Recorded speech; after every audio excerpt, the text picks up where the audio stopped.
Statybų etape maisto studijos turėjom ir gerų, ir blogų patirčių su rangovais.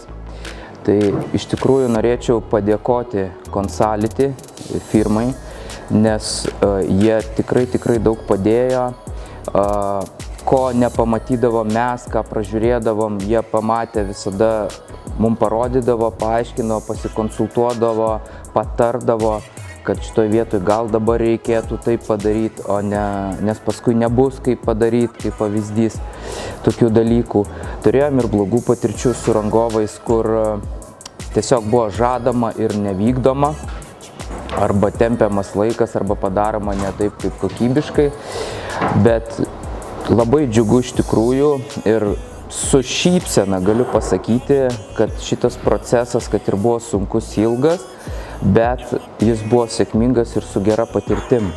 Ir vat būtent visiems rekomenduočiau Consality įmonę, nes jie stengiasi sužiūrėti viską nuo varžtelio iki laidelio ir tikrai noriai komunikuoja ir po darbo valandų kelia, jeigu tu skambini ir patys skambina. Tai šitoje vietoje buvo tikrai toks nuoširdus užmegztas ryšys ir tikrai pasijautėm, kad turim partnerius, su kuriais, kai buvo sunku, galima buvo suremti pečius ir pereiti tuos visus sunkumus kartu pasitarėt. Tai dauguma nenori prisiminti atsidarimo periodų.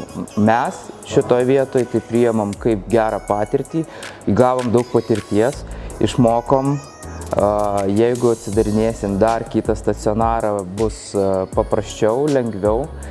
Turim jau ir, kaip sakau, rangovų sąrašus, su kuriais bendradarbiausim, kurie mums padarė tai, ko reikia šitoje vietoje. Ir šiaip labai gera patirtis iš tikrųjų. Atrodo, pasidaryčiau tai, būtų faina, bet sako, palauk, čia pažeidi tą reglamentą, čia ne pagal projektą, tada keisk projektą.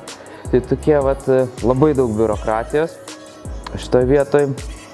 Tai tiesiog išmoksti žmogus būti dar labiau kantresnis ir dar labiau stengiasi gilintis. Ir padeda paprastas nuoširdumas. Paskambini ir pasakai, aš nė velnio nesuprantu, ko jūs iš manęs norit, kas čia parašyta, kas čia per trumpiniai. Švok, ten DMF ir visi kiti. Paaiškinkit normaliai, ne be trumpinių. Nu ir tada, kai tau paaiškina, kaip tam Tūlui Jonui iš kaimo, tada tu pradedi kažką suvokti.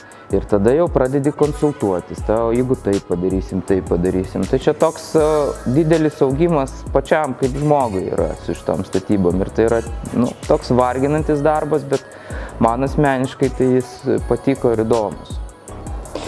Viskas prasidėjo nuo dešrainių vežimėlio Vingio parke.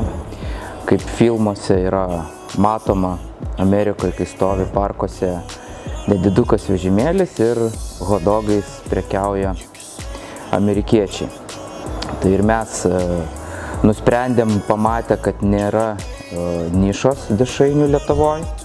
Buvo tik tai vienas variantas degalinėse. Šiuo metu turim 8 autoparduotuvės, kurios pluša dirba. Ir visada norėjom turėti ir stacionarią vietą kaip vizitinę kortelę. Tai pirmas etapas buvo Rinktinės gatvėje, turėjom barą, dirbom tam tikrą laikotarpį, paskui gerbėjai mus atsimena iš Antakalnyje, iš kiosko dešrainių, kuris buvo, bet visada svajojom turėti tokį restoraninio lygio maisto studiją.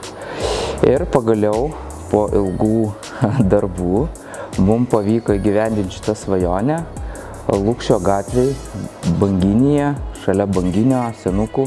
Atsidarėm savo maisto studiją barą, kuriame galime pasiūlyti ne tik dešrainius, bet ir burgerius, ir dienos pietus, ir kitus užkandžius. Iš tikrųjų, per 10 metų rinka padiktavo šitą poreikį atsidaryti mūsų dešraininę, taip pavadinkim, nes pagrinde važinėdavom po visokias šventes, po festivalius arba tam pačiam Vingio parke dirbdavom ir žmonės vis klausdavo, kur galima jūs rasti, ypatingai šaltuoju metų laiku. Tai matydami tą poreikį visada ir dairėmės, ieškojom vietos, kur galima būtų mum pasidaryti tai, kaip mes įsivaizduojam ir ką norim. Daug užtrukom laiko atsidarant šitą vietą, nes iš tikrųjų viską reikėjo padaryti nuo nulio.